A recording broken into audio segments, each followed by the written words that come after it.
kwa mmadụ n'ọmụma onye mee nke ọma wee kene n'eze eze adịghị adị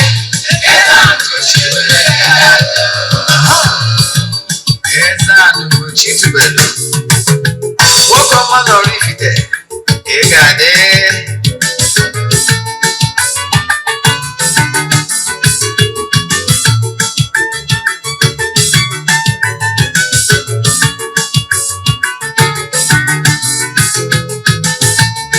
ọdịnala bụ eziokwu ọdịnala bụ ụzọ ndụ ịma na o nwere olu n'ụtụtụ n'abalị ọ nọ na nkuzi Eze-Ana ugochitubelu onye ọma na oraifite onye mgbasa ozi ọma ọdịnala ya gaba n'ihu Eze-Ana ugochitubelu onye ọma ga-eji eme ọnụ ọdịnala bụ ụzọ ndụ gaba n'ihu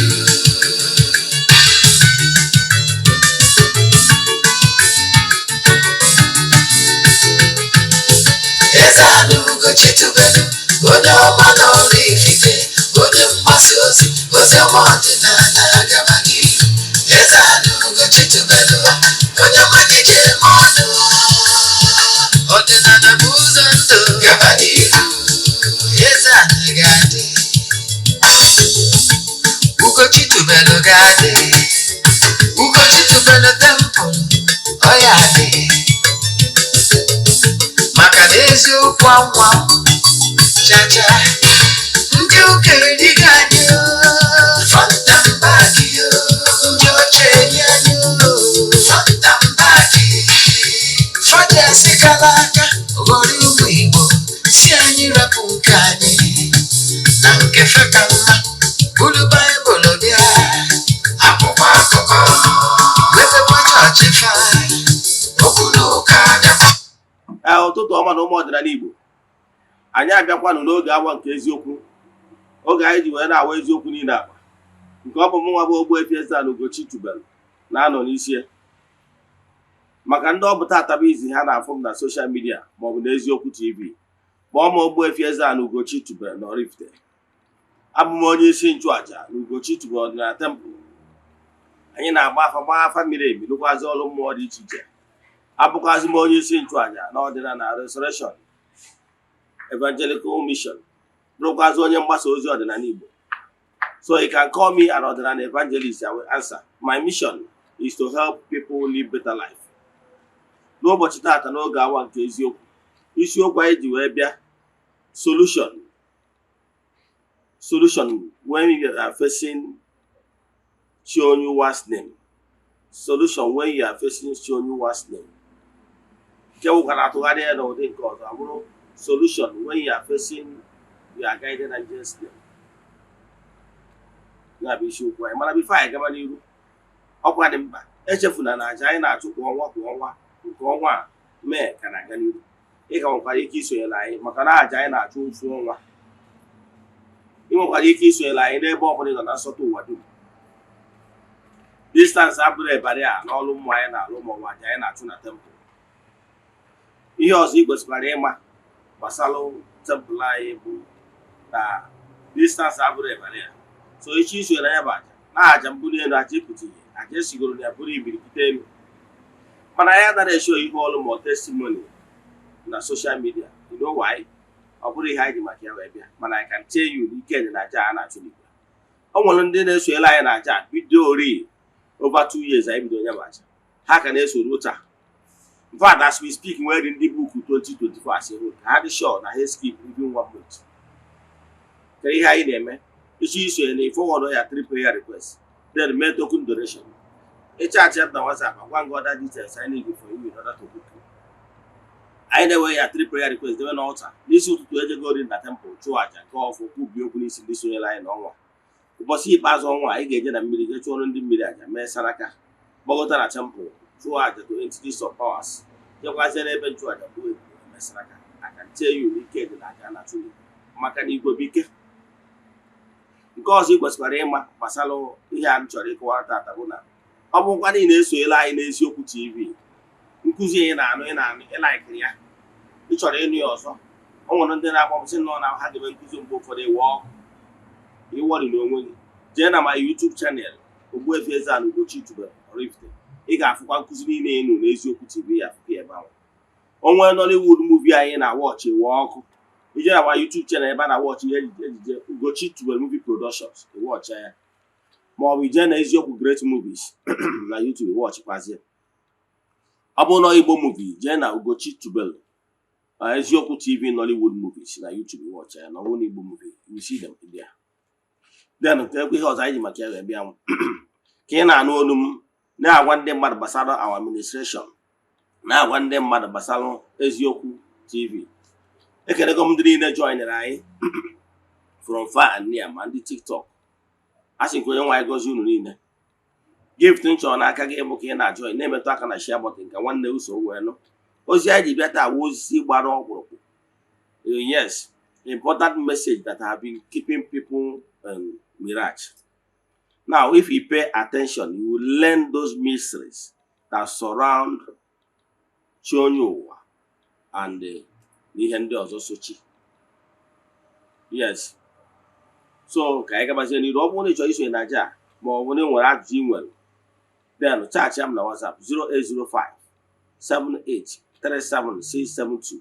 I repeat 0805 78 37672 more 0813 82 43 871. I repeat 0813 82 43 871. Then ka anyị baịzara nkụzi anyị bịa nkụzi ama eto ogologo nnukwu mana i pay attention ị ga-amụta something that will help you and change your life for good. Because like I always say, what you don't know is only a mystery to you and not to all. Now, anyị ga-ebido ịkọwa gịnị bụ chi onye ụwa mmadụ. Yes, ihe n'ọdịnala Igbo a na-akpọ ya chi onye ụwa mmadụ. Anyị kwuru n'ofu, don't divide it. Chi iche, onye ụwa mmadụ, chi iche. No, they work in harmony. They are two inseparable things. Yes, okpukpere dị iche iche n'elu ụwa dum. Okpukpere dị iche iche n'elu ụwa dum nwere afa ha na-akpụ ya. Dịka nsi kọwara ndị mmadụ n'ọdịnala Igbo, ịchọ ịghọta ọdịnala Igbo ọfụma. Bring other religion, bring other world religion, you understand, into place. Then ka i wee nwee ike keep ha side by side with ọdịnala. Onwe ihe ịghọtara ọfụma n'ọdịnala Igbo, ijekwa gụọ ya maka ana m achọ ịgwa gị na all world religion are one. All world religion are one. And the bringers of messages, yes, of world religion are one. That is from one source. You get that go? All ihe na-eme na be ndị a na-eme na gị n'ofu Chukwu ka agbụrụ niile nọ n'ụwa na-ekpere. And na mba ọbụla na Chukwu okike na-ezite messengers, bringers of the truth, bringers of the message to agbụrụ ọbụla. Echefuna ya, agbụrụ ọbụla. Ọ bụrụ na ije like Indians, ha nwere Buddha. ịghọtara ya? Ha nwere their leader. Etu a ka ọ dịkwa na agbụrụ dị iche iche. Ndị ọbụla nwere nkefa. Ndị ọbụla nwere usoro okpukpere chi ha. So gịnị ka m na-achọ ka m kọwalụ gị? Ọ bụrụ na ị na-eweta okpukpere niile nọ n'elu ụwa together, ọ ga-enyere gị aka ịghọta gbasara ọdịnala Igbo and wee mee ya appreciate ọfụma. Nke mbụ, dịka m na-akọwa na okpukpere niile nọ n'elu ụwa kwenyelụ na mmadụ ọbụla nwere onye ndu, na mmadụ ọbụla nwere guide. Ụfọdụ na-akpọ ya spiritual guide, ụfọdụ na-akpọ ya guardian angel, ụfọdụ na-akpọ ya chi onye ụwa.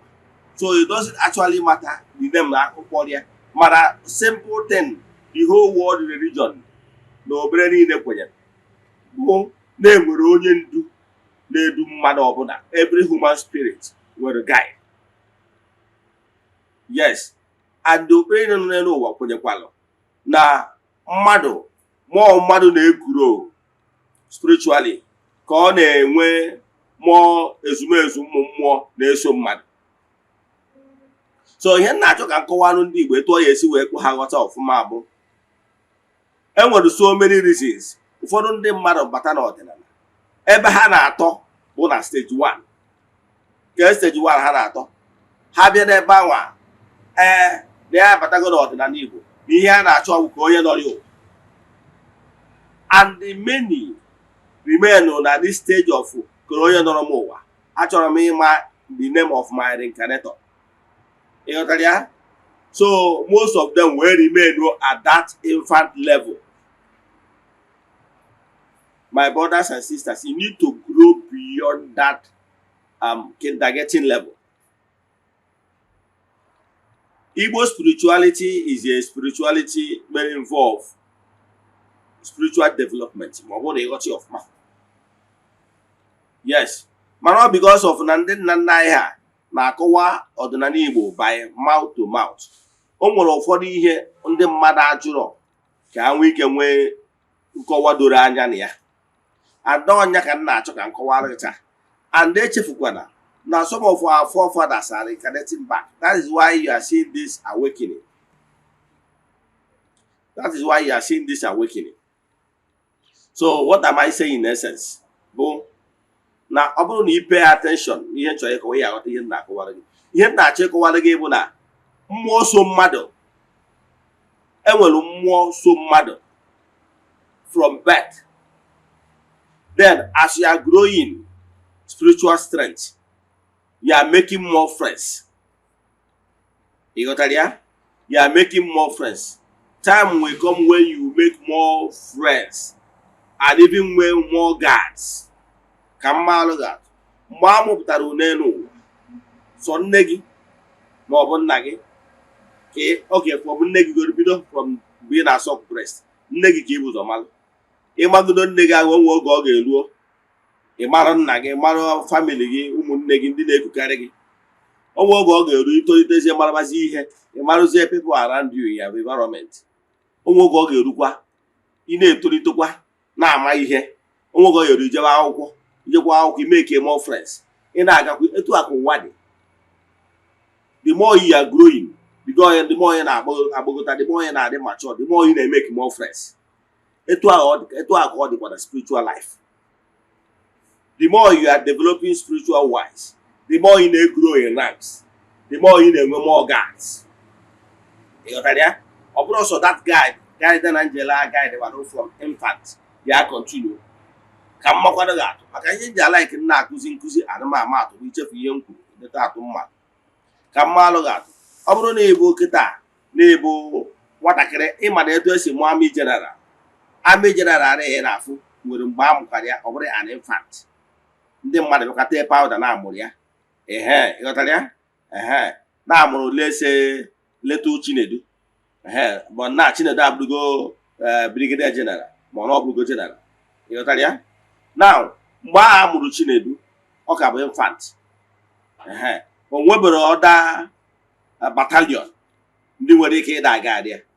Mana kịta asị general na okwu na ya chọrọ one battalion, a battalion will come. Ịghọtara ya? Now, kedu ihe na-achọ ka nkọwalụ gị? Ihe na-achọ ịkọwalụ gị bụ na before o ruo to the level of commanding battalion, o nwere mgbe ọ ka dị n'obere na-agbagota chiro ebe gịnị wee baa NDA.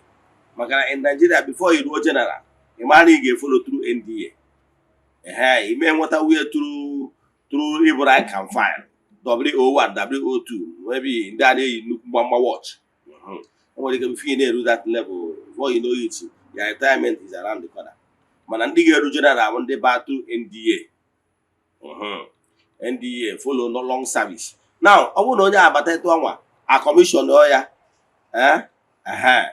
as first lieutenant, onwe 1 star ebe ọ na-ebido rank ya bụ n'ebe a. Ọ dịghị enwe na V, ọ dịghị enwe ndị ahụ private na-enwe V, ndị ahụ ndị opekata mpe. Nwere ike before ọ na-eru na big officer, ọ eru na officer ọ retire. Mana ndị abụọ ndị bidoro as officer, obido officer onwe 1 star, obere oge onwe 2 star, second lieutenant onwe 3 star, ọ bụrụ captain, from captain or if you are starting up one equal at your major. So look not on the way ego and one star. The 2 hour but we say the 2 hour middle but side is one ego and the 3 star what 3 star general before we general almost ego and scissors. But then natural can call if you to say the rank. The 2 hour battalion on our commanding Abogota. The 2 hour guide ya na Abogota. So the 2 hour called in a more.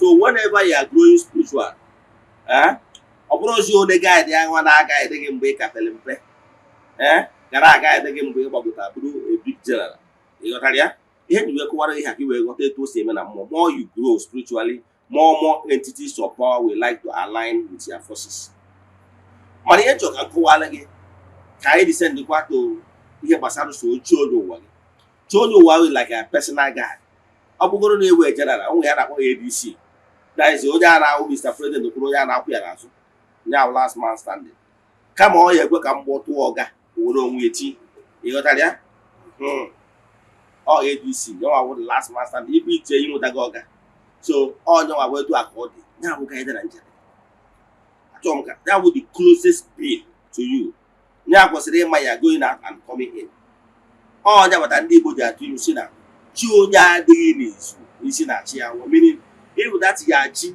onye ụwa ahụ that ya personal guide ahụ si ihe ahụ na-ekwu amara ihe na it can never happen ọ blọkụ ịghọtara ya onye akpata na o nwere ofu prezidenti ewebụ na Naịjirịa mgbe a jere ime Q the ADC ya dachie egbuo ADC ya ndị Q plotters asụsụ mana o werugo onwe ma sekwu ọgịa and ma chịkwa na chi onye ụwa gị nọ like that nyawa the last man standing to protect you now ihe na-achịkwa the problem ndị mmadụ na-enwe na ha bata n'ọdịnala ha na-achọ na ihe izi ha kwesịrị ije chọọ bụ ka ha chọta aha onye nọrọ ha ụwa ana m achọ ịgwa gị na chukwu na chi onye ụwa gị bụ one inseparable not allow anybody to separate chi gị iche onye ụwa gị iche ihe ahụ mystery of life ihe ejighọta onye bụ chi gị ka nkụwa gị esota onye bụ chi gị gị na chi gị bụ ofu chi gị so gị both spirit and physical igbe onye bụ chi gị ịpụọ n'anyanwụ ịpụọ n'anwụ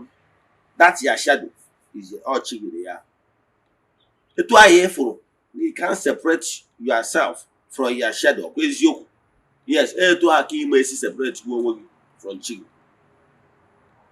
ya na ọtụtụ ndị mmadụ na-achọzi na ha achọrọ ka ha mmadụ exactly onye nọrọ ha ụwa enwere so many things nwere ike ihe ịkọs challenge nwere ike ime na ịma amata onye bụ chi gị until you gbagota to some certain level wepụ some of the blockage nọ n'ụzọ ịghọtara ya the area anyị na-achọ ka ị dive into bụ a high level yes in spiritual matters so ana m achọ ịgwa gị na ịbata n'ọdịnala ibu n'ụzọ bụbụ ụzọ na ị chọrọ ịma ahụ ị nọrọ ụwa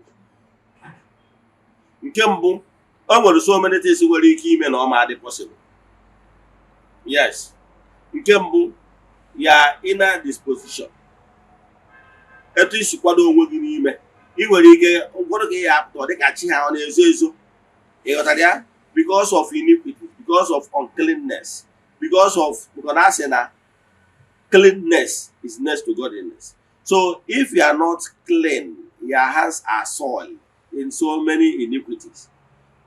It might make it difficult for you to flow with your internal spiritual forces because there is a big gulf between you and them. So again, well, lacuna and communication. Therefore, they might not be easily connecting with you the way they wanted. As in, ha mana abịakwute gị because na n'Igbo atịtị ọnọdụ kịta anyị efuru onye ahụ adụrụ onye akpọrọ onye ala ọ na-abịa gị nso ị ga na-asị mba ị ghara keep some distance because you believe na ọ dị deti etu a ka ọ dị. So e nwere so many things nwere ike ime na chi gị nwere ike ma ya abịa na-egosi gị onwe gị and all depending on their spiritual maturity. So ị burugoro ụzọ gbagoro afọ mara ihe na-eme n'ụzọ gị cleanse ya part ọ bụrụ na uchu dị n'ụzọ gị south ọ bụrụ na enwere other negativity na-abụ a hindrance melụ na ị na-enwe easy communication with your spiritual guide then they sort it out. Imano nwere ike na-enwe opportunity inwe interaction one-on-one chat with their guide. In your idea. Ihe a bụ ihe a na-eme achieve by spiritual maturity. O nwere ebe ị ga-amature ruo if ị na-enwezi some interaction with your spiritual guide one-on-one. Ụfọdụ na-anụ voice of their spiritual guide ọ na-agwa ha okwu. Then ụfọdụ na-afụkwazi ya anya. Onwe ndị na-afụ their guide one-on-one. Ọ bụrụ ya ebido taa. Ọ bụrụ na nkwa otu merụ ancient books and some great minds they got opportunity inwe interaction with their guides had many. So o nwere ebe ị ga-amacha ọrụ even your guide ga-eji aka ị nwere ike notice na mgbe ọbụla ị nwere challenge eneghị anya one old man or one man abịa in your defense. Mana due to that your spiritual level agbagotable, if someone brought courage in that dream, Kesia, who are you? What do you want from me? Onwe ike kọwara onye ọ bụ. Ị ghọtara ya? Mana ọtụtụ ndị mmadụ na-adabere dibịa gwa onye nọ n'ụwa na-ejere ebe dị etu asị anọ ikwu nne eje ebe asị anọ ikwu nne na-enwere confusion, and most of the times enwe that confusion if that the person adị stagnant ọ dị confused onwe ọdụ ebe ọ na-eto. Mana ọ bụrụ na onye a mee gịnị bụ ụzọ pay attention to spiritual lifestyle, then if na onye a ga-enwe ike ịma exactly ebe the problem si wee na-abịa. Gịnị ka m na-ekwu maka ya? Ihe m na-ekwu maka ya bụ na ị ga-pay attention to spiritual lifestyle. Ọ mgbe anwa ipere attention, o nwere ike ọ bụrụ mgbe ị na-eme devotion dịka ji wee gwa gị na ọ dị mkpa inwe spiritual devotion, yeah, spiritual exercise. N'ime ihe na ị nwere ike by encountering even onye ahụ ị na-achụ ihe anyị na-achụ na Sokoto ifu na ọdịda Sokoto ifu na-achụ onye ụwa ahụ nwere ike iji aka egosi gị onwe gwa ya onye ọ bụ. Ị ghọtara ya? So o nwere ọtụtụ ndị mmadụ mere encounter their guide. Ọ bụrụ na imebụrụ, keep working hard, keep developing yourself. One day ọ bụrụ na o mere n'izu ọ ga-eme n'ọnwa. Then ụfọdụ na-ajụ kere ihe kpatara na ha chọrịrị ịmụ ahụ onye ọbụ na ha chọrịrị ịmụ ahụ onye ọbụ wanyere ọtọ nọ na atịtị dị n'ụzọ gị. First of all, clear your path before you kwuo okwu ka ị gbaa afọ onye ụwa. And even if ị gakwaziri n'iru ka ị gbaa afọ onye ụwa, clear your path does not even automatically grant you access na ị ga-amarịrị ya chi onye ụwa ma ọ naghị agbata ya n'afọ ka nkọwara ihe na-eme. Ibu ụzọ lụọ ya ọrụ mmụọ clear ya spiritual path, then ị mara na ị na ọgụ na the right footing for gị nwa ịchọ ka ị gbaara gị afọ onye ụwa ka bụ ofu. Mana na clear ya path does not mean na even na the right onye ụwa na onye nọrọ ụwa ya. Enwere so many things na-abụkwa hindrance ya ka nkọwara gị. Ọnya ka m ji sị gị na ọka mma gị jiri aka gị develop that devotion, inwe time gị na ụmụ mmụọ ji akparị, time iji akwụnye onwe gị n'ọkụ, i develop at that point mmụọ ga-eji aka communicate wee sị gị nwa m na ya bụ onye dị etu a, ma ọ bụ na ya chọrọ ka ị na-akpọ ya afa dị etu a. Mgbe ọbụla ị nọ na challenge gị kpọọ afa na ịkpọ ha n'afa na ị ga-abịakwudoro gị. Ọnwere onwe ndị ọ na-eme like that. Ọ gwa gị sị gị don't bother ịkpọ ịma ebe ya si, mana na ya bụ ya guide. Na ihe mere n'ụbụ na afọ ya bụ lese na afọ ya bụ ude nwoke. Ọ bụghị adị inwe challenge gị kpọọ ude nwoke kpọkue na ị ga-abịa nyere gị aka until ime ya ọbịa. Ị ghọtara ya? O nwere develop to that level.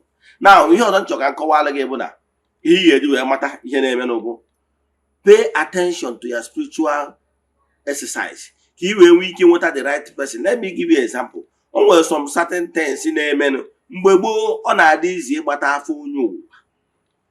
Ịma ihe kpatara ya nọ, ana m achịkwa another angle to it. Mgbe ezi dị n'ụkwụ ụkwa, mgbe isi ọgọdọ na-adị n'ebe ekechiri ya, mgbe ụdị garị mma ka enwere kịta enwere ya. Ị ghọtara ya? Mgbe mmadụ na-eso na agbụrụ ya.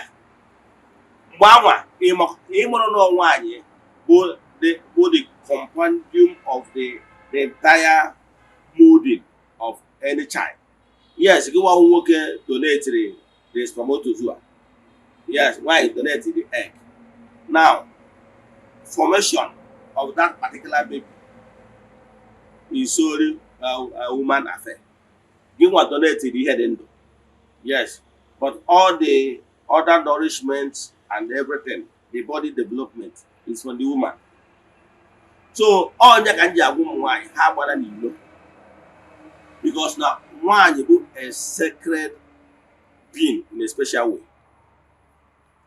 Akwadoro nwaanyị akwado nwaanyị abụrụ just ịhụtara ya so ha sizi na ha da na-ebele tụrụzi onwe ha isi na nwoke emere ka ime no ịmana ya idivieti gị onwe gị butuo onwe gị na oke ọkwa nwa mmụọ nyere gị Chukwu nyere gị dịka nwaanyị ọ bụrụ na ụmụ nwaanyị kwụrụ n'ụkwụ ha na men will stand right now ka nkọwara one mara mgbe ụmụ nwaanyị bidoziri agbụrụ a after the war ka m gwa gị mgbe ụmụ nwaanyị bidoro ejigwe nwee garị mmakọ ndị niile a mụrụ before the war ama aghọta ihe a na-akọwa mana ebe nwere problem n'ihe gbasara afọ onye ụwa after the war ka m gwa gị ihe ụmụ nwaanyị anyị melụ ọ na-eme m ihere it's very shameful act yes mana ihe niile a weapon of war mgbe a na-anụ ọgụ during the war time ụfọdụ ụmụ nwaanyị anyị ji because of porridge canned food akpịrị ogologo ụfọdụ ụba agụụ wee lee ife ha ji dị ebu ka m gwa gị ihe a maybe you don't know. Do you know that during the war some of these towns of Guru like by Ogbuefi Ogbuefi Nnewi o nwere some asịsị Ogbuefi mana o nwere obu like ndị Owerri sorry ndị Owerri ekelekwa m ụnụ enweghị ike ndị Owerri ka m gwa gị ofu ihe ụfọdụ ihe mere oge ọgụ ruru Owerri ụfọdụ taụnụ ọgụ wakporo some of them actually followed soldiers ọ bụrụ asịrịsị ekwu n'ihe ekwu mana of fact some women some of the soldiers some of them invaded some town and some women on their own followed them willingly because of food because soldiers ndị ugwu ha lacked food a na-enye ha ma camp food ma everything so because of oriri ụfọdụ some of our women followed them willingly so ụfọdụ si etu do you know that some of our women married some of them ụfọdụ ji amụchala ha nwa ụfọdụ mechakwa asị natakpa ịghọtara ya ma ndị dị married because of agụ ụfọdụ ụmụ ndị soja kpọrọ n'aka ike mana ụfọdụ ụmụ ndị willingly so ha tie nwere many mission wee nwee ọbara mmakọ ụfọdụ ụmụ ndị nọ na di ụfọdụ ụmụ ndị di ha nwụzie akụzi opportunity isozi ndị amị ha mụtakwara nwa n'afa di ha maka ịmago na omenala Igbo na nwaanyị dị ime nwaanyị eme ego nwaanyị onwego ka di esi wee nwụọ ma ọ bụ na di ya nwụrụ ọdụ sef nwa ọbụla ọ mụtara n'azụ na ọ mụtakwara gwụkwa n'afa di ya olesi were ọsọ je nara ego gị ịma na nke ọbụla ọ mụtaziri oge a na ọgbasara gị mana ego dị ya n'ise ụfọdụ ụmụazị dị na ebe confusion si so many things mgbe anwa bịazi mee ụmụ nwaanyị anyị expose ịgba n'ilo ọ bụrụ onye kwuo moto efu so that war time mere ụmụ nwaanyị anyị had exposed to agwa iko prostitution ịghọtara ya so ụfọdụ ụmụ nwaanyị anyị bidoziri ịgba n'ilo after the war maka ebidoziri ịgba n'ilo dị very very common so ana m achọ ịgwa gị na o nwere ụfọdụ ụmụ nwaanyị ndị dị ime taa mana ọ bụrụ di ha tụbara ha na di ha bikwa n'ụlọ so enwego garị mmakọ n'ụzọ dị iche iche ana m achọ ịgwa gị ebe so mere mmakọ so the root gị nwa na onwe gị nwere ike gị nwa na-aza afa nna gị na ibekwe ị nwere ike ibekwe ahụ ị na-aza afa ya nwere ike ọ bụrụ onye amị bịara ọgụ na anaba ụlọ tụwadụ nne gị ime tụwadụ nne gị ime wee mụta ibekwe abụ nna gị ịghọtara ya so gị nwaanyị toedekwanụ ibekwenụ amụgodi na famili ndị Igbo ọzawa ibekwe gbara onye tụgbara ime tụgbadụ nne gị ime eji mụta ya onye amị bịara ọgụ ịghọtara ya now ifu na-enwego problem so mgbe ọbụla ịgbawaziri afa ajụọ onye ka ebusara ebe Ifeanyị nwa ibekwe mana nke bụ eziokwu bụ in the history of your lineage that Ifeanyị ibekwe ahụ ị na-akpa afa dịka nna gị bụ onye Hausa mụrụ ya so enwego problem enwego bridge na ihe gbasara information ị na-supply ọnọdụ ka onye jere ime blood test now aghaghị enwe Ifeanyị Okafọ mana blood anyere onye labụ bụ blood Obinna Okeke ife ọ na-enwego crisis.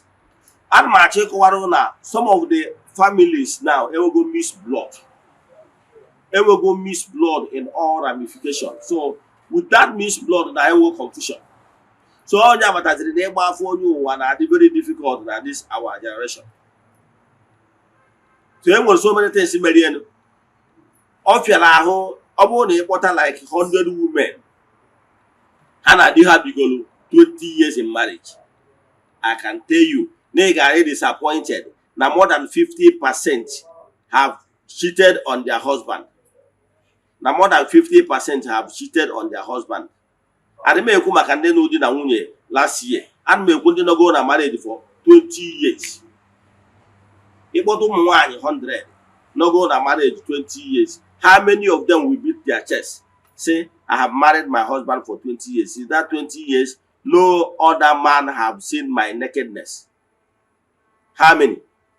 So that is the problem. So with this Garem Mako, and with kita, or that affairs yahu, in what are the true root, because it is about for you, or some editor, yeah. Or some editor, yeah. I won't also meet editor, yeah. Detail ya ka ị ga-present ụmụ mmụọ wepụkwa mmụọ ndị ji alụ ọrụ wee sị ha na-echọrọ ịma result from this lineage. And onye anwa ị na-afọ ị na-present is not the same DNA with the family ị na-akpa afa. So enwego problem. Ọ ya batara eji enwe problem na-afọ onye ụwa nowadays. So ibu dịbịa ị na-agba afọ onye ahụ ọ ga na-ada ịfọkwa. So and whereby na-eje na-akpa ọka mma ọ ya gaji wee gwa ndị mmadụ the system preach the last many years. Say ndị mmadụ don't emphasize on name. Yes, kpọchi onye ụwa m gị bụchi onye ụwa m onye ọbụla ịbụ nwoke ịbụ nwaanyị si n'ikwu nna isi n'ikwu nna gbadata gị na ike nga gị na mmụọ niile gị na ha so ifuru ka si etinye. Now with that ebe ọbụla onye ọbụla bụchi onye ụwa ya ọ bụ onye ugwu ọ bụ onye ofe mmanụ onye ọsọ ya bụrụ ọ ga-agbadata maka na o nwere onye kpọrọ afa mana ịkpọ ha n'afa in spiritual realm enwere principle. Ọ bụghị ana na ịkpọ mmadụ afa ị maragoro na the right person nọrọgoro dia as long as ịkpọgo onye ọzọ afa you will not interfere. So mana ọ bụrụ na ịkpọrọ mmadụ afa gị nwa na onwe gị etu a nnọkịta abụ Ogbuefi Eze-Ana ugochitubelu nye m ọkụkọ enu though mụ na onwe m ngo personal encounter with my guardian angel so ama m ya. Now mana ihe na-achọ ịkọwara gị bụ na ọ bụrụ na ịmarọ nke gị etu a nnọkịta na ịmarọ nke gị lesi na afa gị Ifeanyị Okafọ wee weri ọkụ enu wee sị mụ nwa bụ Ifeanyị Okafọ nwa ibezi m Okafọ onye urudunu awụ ide mmiri na tata bụ ụbọchị eke na-akpọkọ mụchi onye ụwa m onye ọbụla ịbụ nwoke ịbụ nwaanyị siri ikwu nne m siri ikwu nna m gị na ike nga gị na mmụọ niile gị na ha na-erikọ niile ga na-akpọtụ n'ụbọchị taa n'aha Chukwu Okike nke pụrụ ime ihe niile gbadata nọkwa ịbịa were oke gị pịọ ụfọdụ ya wute ihe anyị kwuru na be real person before and mgbe ọbụla ọbịa gị na-erikọ ị na-ala ịnụgo onwe wuchichi gị ụfọdụ chi ga na-esozi gị o nwere oge ọ ga-eruo asị ya getting ya matured little by little ọ bịakwutezie gị ibido fụrụ ya ma ọ bịa jide aka ezie gị otu ọrụ gị afịa ịghọtara ya. So ka anyị kwụsịnụ itinye onwe anyị into quagmire ma ọ tinye onwe anyị into bọọsụ onwe anyị into corner ma ọ into stagnation na for the fact na ya adịgo confused ọfụrụ onye ụwa ya afọ ka anyị remain stagnant no. So mana ihe kwesịrị ime ịmata ihe a kwụkwara kịta ịmata ihe a kwụwa na ịmara na ị ga-eput into practice. Put way into practice ịmarụ na ihe use this method ngwara gị ka ị wee pụta ihe ka ị wee deude ka m kwụsị ebe a ihe chọrọ ka nkọwara gị bụ ihe niile ị kwesịrị ịma gbasalụ ya onye ụwa and why you should not emphasize so much na ọ bụrụ na ị mara afịa na o nwere ihe ihe eme because na mmiri esigo n'isi wee gbalụọ ka m kwụsị ebe a n'aha Chukwu Okike nke pụrụ ime ihe niile onye ike niile si n'aka ya bịa ekwuo m okwu ngọzi n'isi ndị niile sonyela anyị n'oge awa nke eziokwu the friends of the temple, the children of the temple, and our fans all over the world. asị m na kakaka ya amaghị na jiji ya amaghị na-asị ka ihe ọma meela ụnụ onye chụwụ na ọ ga-ada. Ọ bụrụ na ị nwere ajụjụ na nkụzi a ma ọ bụ na ịchọ ka agbalụ gị afa miri emi, sendelu m meseji na WhatsApp 08057837672. I repeat 08057837672 ma ọ bụ 08138243871 08138243871. Ka ọ dịkwa na echi niile n'oge awa nke eziokwu, a sị m na ọ bụrụ na ọnwa egburu dị eji wee chụ aja, emechaa na ọ ya ekwu ome. Udo dịrị unu.